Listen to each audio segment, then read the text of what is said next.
keskkaitse Kaarel Kiidrole täna pidi meeskond tunnistama FC Flora 4-0 paremust, et kuidas sa tänast mängu hindaksid?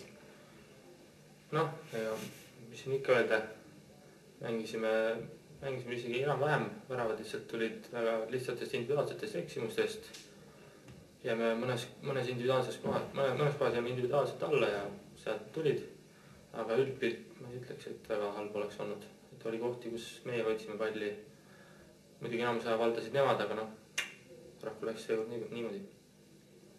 Et 4 väravat lasite endale lüüa, pärast millist väravat see murdumine toimus, et kui üldse? Ja ma arvan, et murdumist kui sellist ei toimunud, sest et võistkond peab alati lõpuni mängima, ükskõik mis seis on. Aga läinud nädalal mängisite samuti Floraga võõrsile, et siis jäi seis 1-2. Et kuidas sa neid kahte mängu omavahel võrdleksid? Need mängud juba erinesid, mängupildi poolest nad väga erinenud, aga vahel oli selles, et selles mängus Flora lõi algusest meile ühe ära ja siis on muidugi natukene raskem mängida. Aga eelmine mäng Floraga võõrsil, seal lõime meie avavärava, nii et juhtides on alati lihtsam mängida. Aga kuidas sa hindad tänase mängu juures just neid võimalusi, et kui palju teil neid tekkis ja kui palju Floral? No ütleme niimoodi, et ega väga võimaluste rohkem mänge ei olnud.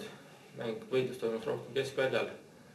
Võib-olla mõned võimalused oli Floral rohkem, aga need ei olnud sellised võistkondlik ülemängimine, see oli rohkem individuaalsed vead.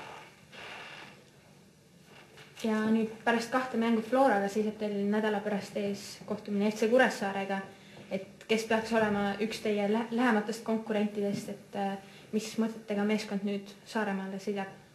No kõigile tuleb nädalaga kõvasti tööd teha, tuleb kõvasti kodutööd teha ja tuleb Kuressaarde kõva lahingu kandma minna. Aitäh!